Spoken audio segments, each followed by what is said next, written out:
Hey guys, Ramsey here. Welcome to another video. Today we have a full review, and you know what? It has been, maybe I've never actually done on the channel, now that I think about it, a early impression video on a scent like this, and then come back and done a full review. And the reason is that this was one of my very early videos, and I've been working my way through the Amouage Library Collection, the Opus Collection, and I basically reviewed everything except for two fragrances now.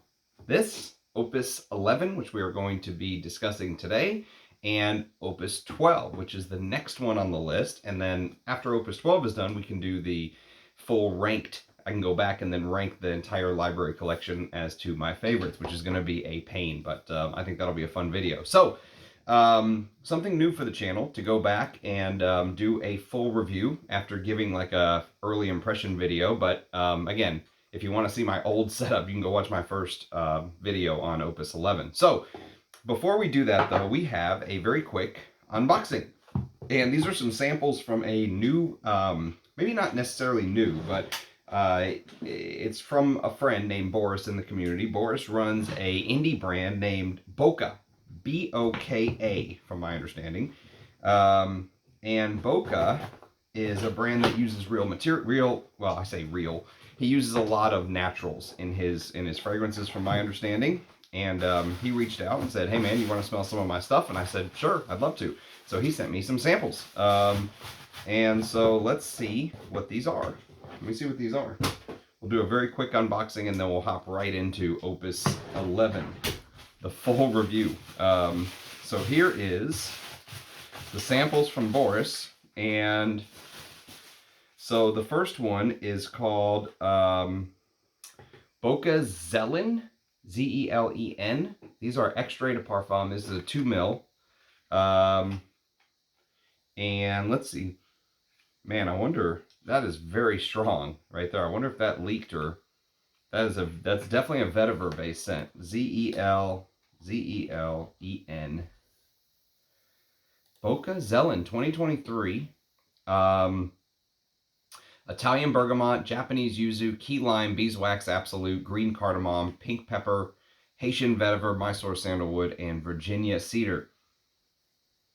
Man, if you're a vetiver lover, if this is what it smells like right here, this is going to be a good one, I think. All right, let me put that on the decant list. And then the other one he sent me is called Suzy. Sorry if that's not how you pronounce that. Sorry if it's Suze, but I have no clue how to say that. He only has 2 fragrances, apparently. He's a new up-and-coming indie brand. And this one's supposed to be more smoky and spicy with black tea, clementine, orange blossom, spearmint, cassia, jasmine absolute, lily of the valley, magnolia, orris butter, ambret seed, amyris, benzoin, fossilized amber, gaiac wood, Mysore sandalwood, and vanilla absolute. So, very excited to try stuff from this brand. And thank you for sending these my way, Boris. So yes, that'll be an exciting new brand to discover on the channel. Okay, so let's get started on round 2 of the Amouage Opus 11, what I basically call the other Blue Beast, because it was done by the same perfumer who did the actual Blue Beast, okay? So if you're into things like this, Interlude Man, which, oh my god, I have to review this. This winter, I will review this, I promise. I will do an interlude video. It is high time that happens. So, sadly, under the genius of the Fishman, under his watchful eye, they have decided to axe the Opus 11. So this never made it into the new bottles. And if you go to the Amouage website, there are big holes in the library collection, sadly. So they could make room for such amazing gems like Guidance 46. Anyways, there is a very interesting backstory to Opus 11. If you're familiar, well, actually, you know what? I'm going to do some fresh sprays, and this will probably last me until, like, tomorrow because of how beastly this stuff is. But it is time to reapply, and this is one of those fragrances, actually, you don't need to reapply, but, you know, there's only so many days to live and so much juice to use. So you can see I've had this for now a couple years, and that's the only dent that's in there, which is not very much. So you don't need very much of this. I mean, I probably way over applied. But it's just me today. Just me in the house today. So, you know, there's nobody to worry about being at the office or anything like that.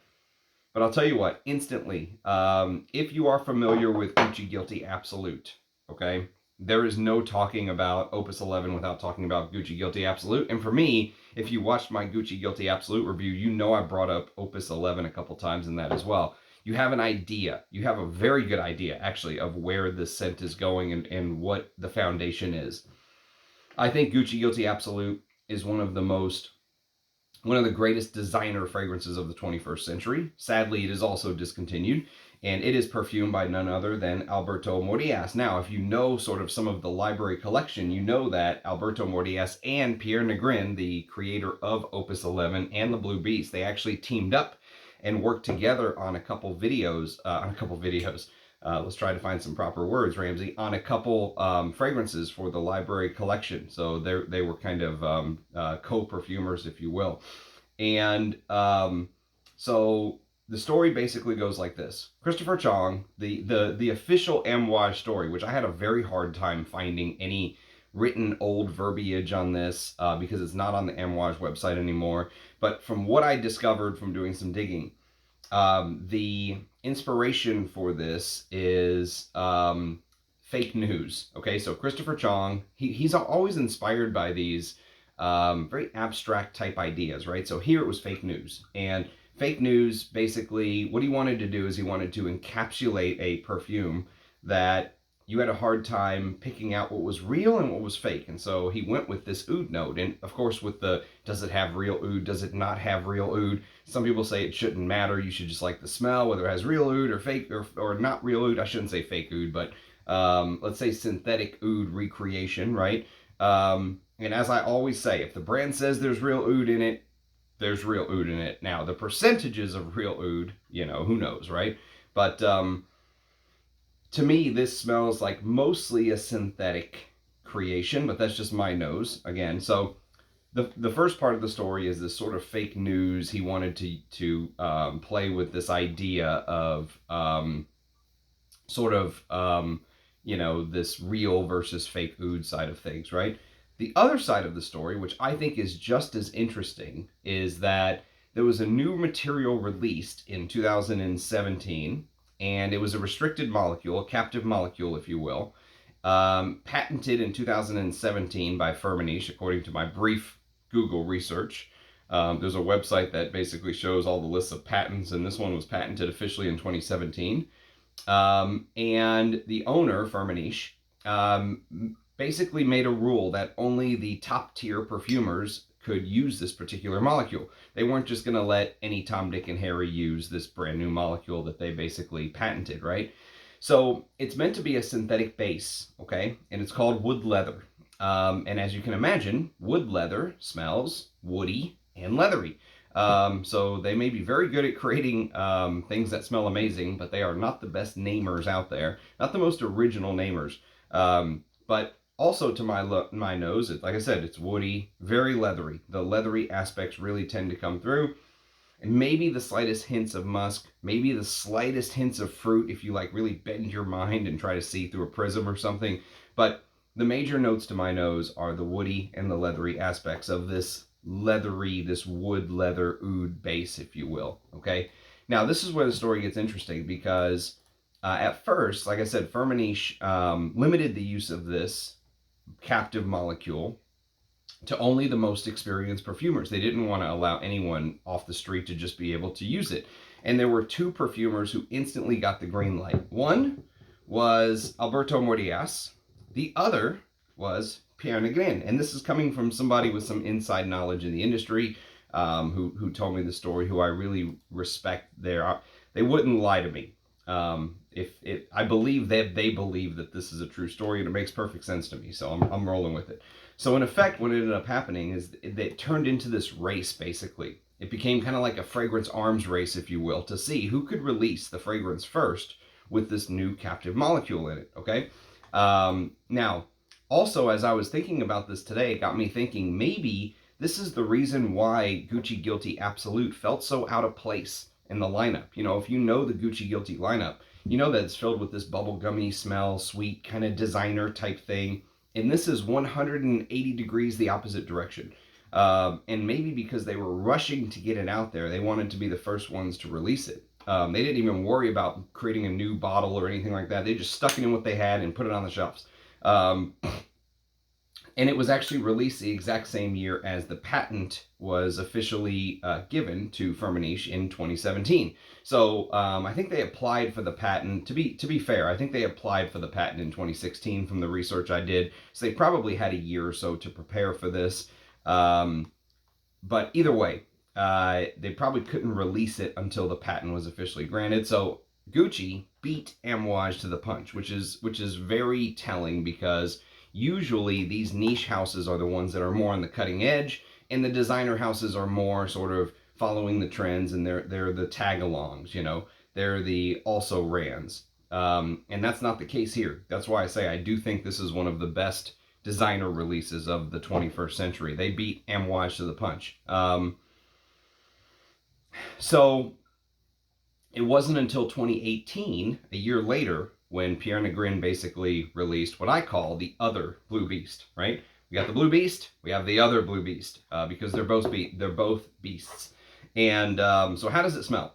So all the backstory and the foundation is very fundamental, I think, to understanding the release and understanding what we're going to be discussing. However, there's only 4 official notes listed here, but I will preface this by saying that I think this is a very hard fragrance to describe. The easiest way for me to describe it is it kind of smells like an oudi version of Gucci Guilty Absolute. I mean, that's it, right? You could turn the video off right now. But if you read the note listings, the note listing is, dang it, I had it pulled up and then I looked up those bokeh fragrances. Opus 11. So if you read the note listing, the top is marjoram, the heart is oud, the base is this wood leather captive molecule from Firmenich I was discussing, and styrax, and that's it.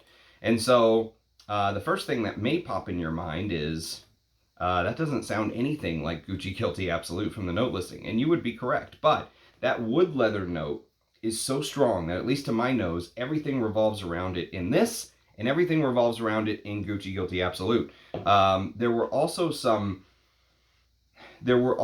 some fragrances with this wood leather note that have been coming out that were done by Alberto Mordias again. So more fragrances from Alberto Mordias have come out using this particular note since then. If you know that Philip Plein fragrance called No Limits, which I have a bottle of, they did a flanker of that called No Limits Super Fresh, not just fresh, super fresh, that has it. That's an Alberto Mordias. There's a Thamine that was put out this year, Christopher Chong. So again, Christopher Chong used it when he was at Amouage. He used it again now that he's at Thamine, and it's called Chords. Nathalie Lorson is the perfumer. I really want to smell that. I really want to smell all of the Thamines, to be honest with you. But yes, that uses it, and so it's starting to pick up some traction now. It's a new captive molecule. Sometimes it takes time, I think, for these things to really get rolling, if you will. But the wood leather note is just one of the most powerful captive molecules I think I've ever smelled. It's kind of like the sun in the diagram, and all the other notes and planets and, you know, objects floating by get caught in the gravitational pull, and they revolve around it, if you will. The first thing when most people hear oud, though, is they start instantly thinking barnyard, animalic, fecal, blue cheese, all of that stuff, right? Fermented oud style. This is not that at all. This highlights sort of the other side, if you will. So if you know Gucci Guilty Absolute, if you watched my reviews, you know that I mentioned there is a distinct chemical, like hospital cleaner-like smell in Gucci Guilty Absolute. And what I described, I think, is like a mentholated cleaner, right? Like imagine you have this sort of disinfectant soap that they have you use before you go into surgery, right? And it's like 10 times, 100 times stronger than your average soap. That's a little bit of kind of the cleaner aspect in Gucci Guilty Absolute. And, you know, it's such an interesting case study to see, I would say, 2 all-star perfumers build a brand new fragrance out of this brand new molecule and how they chose to attack it. Because again, it's brand new. So there's not like years or decades of use and what works well with it. They're kind of starting brand new. So what you don't get in Opus 11 is you do not get that cypress note, that Nootka cypress note in Gucci Guilty Absolute. But what you do get is, along with that chemical-like feeling right from the beginning, is you basically get this note of marjoram. Okay, so marjoram in the top gives off this mildly sweet and almost minty undertone. It's slightly green, slightly herbal, slightly minty, not a million miles away from oregano. And if you are a fan of the Blue Beast, the actual Blue Beast, the original Blue Beast, that as soon as I mentioned oregano, alarm bells probably should have gone off in your head, because Pierre Negrin basically used oregano in the top of the Blue Beast, and it gave it a lot of its personality, if you will. Okay, and so here he decided to use another herb related to oregano, but it's marjoram. It's not as camphoraceous smelling as oregano, and it's much softer. Okay, so now one thing I will say is there's very little soft about this fragrance. Okay, the marjoram note may actually be the only thing I could reasonably describe as soft without being way off base, because everything else is big, dark, leathery, dry, smoky oud. Okay, that's the feeling. Billowy smokes and incensey oud. But from the synthetic side of things, to my nose anyways. But again, that top note of marjoram is the contrast. It's much softer than what you would expect from the oregano. And fun fact, marjoram is one of the very few herbs where the flavor and aroma actually intensifies as it dries. All right, so it really does add a bit of that herbal top and a touch of spice, and it makes Opus 11 open up beautifully to my nose. I think it'll still be challenging to some folks, but comparing how they both decided to use a green note, the Nootka cypress is kind of off the beaten path as well. It's a little different than your regular, different versions of cypress. There's blue cypress and all these different cypresses. And so Opus 11 opens up with that marjoram note. Now, the other differentiator, I would say, is that Opus 11 feels a bit smokier, a bit darker, and maybe even a little bit drier, which may seem strange to you. But again, Gucci Guilty Absolute seems very dry to some people. But one thing that it has that, again, Opus 11 does not have is it has this inky vetiver in there. And in fact, I compared it to Encre Noire, or at least the very dark inky vetiver in Gucci Guilty Absolute. And what's interesting is it feels like the vetiver is almost like drawing moisture from the soil and adding the moisture to the perfume. Here, because of the fact that this does not actually have a vetiver note, this almost feels strangely drier than Gucci Guilty Absolute. Some have called this Gucci Guilty Absolute intense. Some have called this Gucci Guilty Absolute oud. I don't think either would necessarily be wrong, because you do get this big billowing black smoky oud, almost like a campfire. Like imagine a black burning campfire rolling through the scent. Very smoky, very dark, and it lasts 12 hours. I mean, I sprayed this, it's 6:40 now here in Texas. I sprayed this before 8 o'clock Central Time, and I could still smell it before I just did my reapplication. Like there was no need for me to reapply. This is a 12-hour fragrance, easy for me.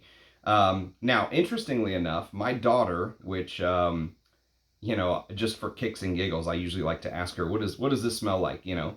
And sometimes she's way off and she'll be like, strawberry pie. And I'm like, no. But on this one, she cracked me up when I let her smell this in Gucci Guilty Absolute, because she said, it smells like a trampoline. And I said, that's actually a great comparison, because, you know, the trampoline rubber adds this black, stretchy, rubbery facet to it. This almost industrial-like smell. You know, have you ever had those trampolines where it's not just rubber where you're jumping, but it's also, there's like rubber stuff all along the outside to kind of keep you in it from falling outside, so you feel almost like enclosed in this rubbery industrial material.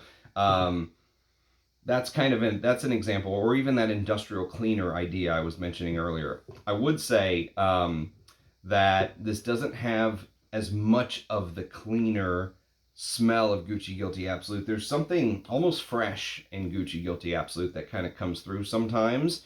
And I compared it to some of the vintage scents from the 80s that had a little bit of this freshness coming through, even though there are some dirty aspects to them, like Oscar de la Renta Pour Louis or something like that. There's a fresher aspect to it, you know?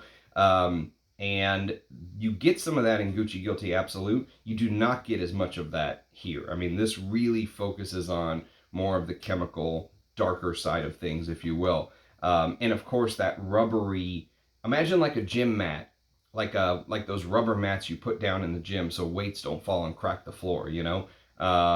Imagine like those rubber mats, but maybe with like leather gloves sitting on them, and then you have kind of the sweat from people working out.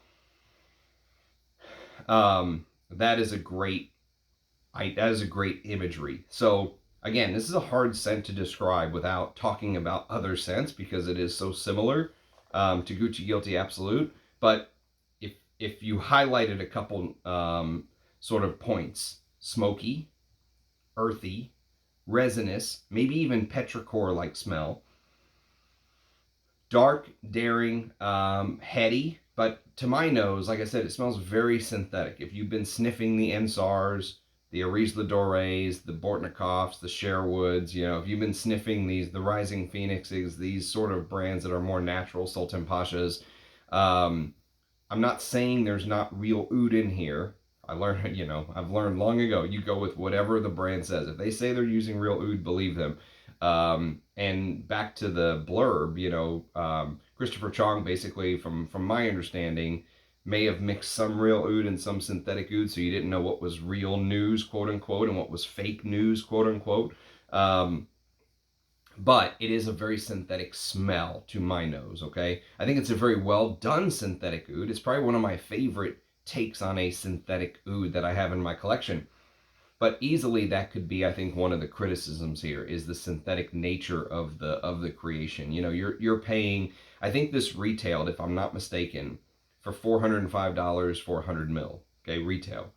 Now that it's discontinued, I have no idea what people are selling these bottles for. But you know, if you're a fan of darker scents, if you like the leathery, earthy, smoky, woody aspects, with hints of everything sort of revolving around it. Again, the wood leather is the sun, everything else revolves around it. And so you definitely have to have a nose for the more daring scents to appreciate this. It's interesting because with Gucci Guilty Absolute, they were going, the color of the juice, the reason that they colored it this sort of brown right here, is because they wanted it to be reminiscent of cigars and cognac, interestingly enough. So they wanted to highlight the smokier elements of the creation. Well, Pierre Negrin and Amouage literally took the creation to the ultimate kind of final point, which was oud, because I always found it strange there was no like cigar or tobacco note in either of these. But, you know, oud has a deep, dark, smoky side of it. So naturally, oud, you know, those smoky notes could be coming from the oud. Imagine like oud on a burner. Oud is naturally smoky. So there's nothing to try to cover up. There's no cigar sort of image you need to implant in someone's head. The oud is the naturally smoky part. There's nothing to run for cover here. It works perfectly. You're getting that dark smoke from the oud. Also, the other thing I will say about Opus 11 is if you are a fan of the way vintage fragrances come at you, just come out of the gate swinging, you know? If you're a fan of how they have these no-hold-barred personalities that are very distinct, you may like this type of perfumery. Although it does go so heavily into the oud side of things that you also, I think, have to be a fan of oud. But if you're a fan of vintage perfume and the way they're executed in style, this is kind of that vintage style of perfumery, you know? This is not, oh, I'm worrying about the person sitting next to me at the office. No, this is the person who gives no fucks about the person sitting next to you at the office, and you're going to wear what you're going to wear. And if they don't like it, they can fuck right off. You know, that's the mindset of Opus 11 for me.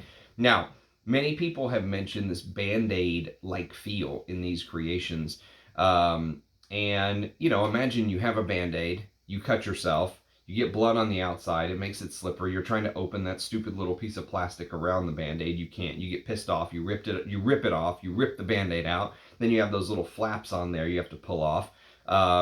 And then you have to stick it on your cut, and you peel it off later on, and it's filled with dried blood and all that stuff. Imagine all these strange aspects, you know, the paper, the outer part of the Band-Aid, the peel, and just imagine the dexterity of the Band-Aid. Imagine it's one of those stretchy ones that fits perfectly, the more expensive one, not the cheap ones you get like in 1,000 Band-Aid box, but the more expensive ones that, you know, fit nicely and they're malleable. Imagine like the dexterity of them.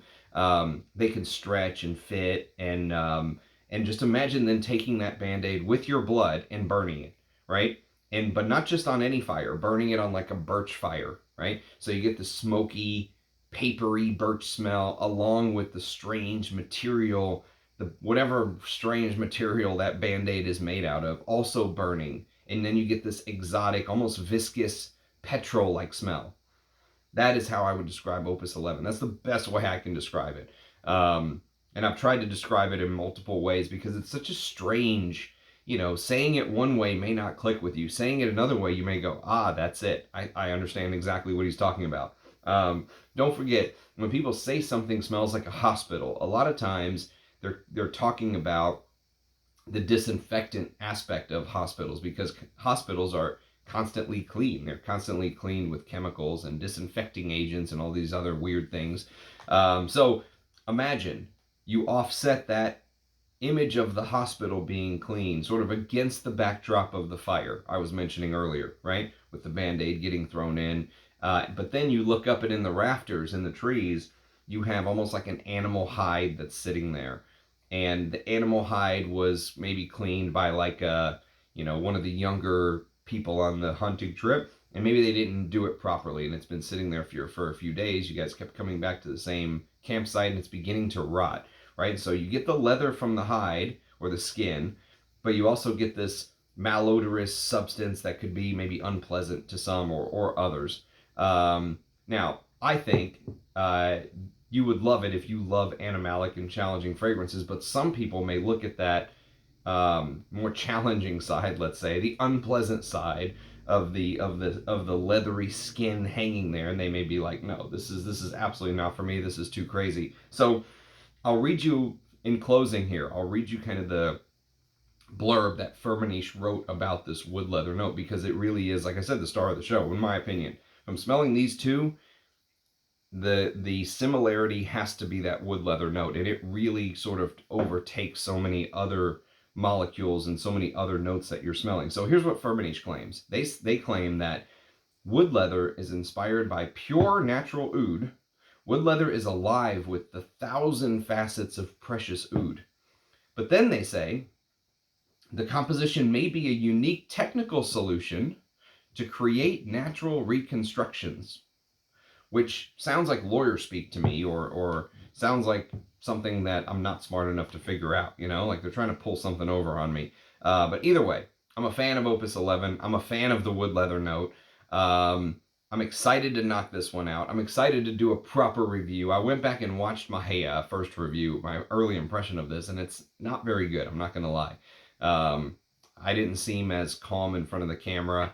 I didn't seem as sure of what I was saying. And so even though I did make some of the points that I made today, especially about the dry, earthy, smoky elements, the connection to Gucci Guilty Absolute with the Band-Aid, I don't feel I gave it to the audience in as well packaged of a format. So this makes me happy to properly knock out Opus 11, and then we get to move on to Opus 12, and then we are done with the whole library collection, and then we can rank them, which I cannot wait for. I can't wait to do my ranked Amouage library collection video. So lots of good new content coming, and I do have some new fragrances I actually want to talk about, like one of the new Dior's, Lucky, someone sending me a sample of Hope. We have the new Bocas, so lots of new content that I want to discuss on the channel. So as always, it's a pleasure doing these videos for you guys. Thanks so much for watching. Cheers. Have a good evening. Catch you next time. Bye-bye.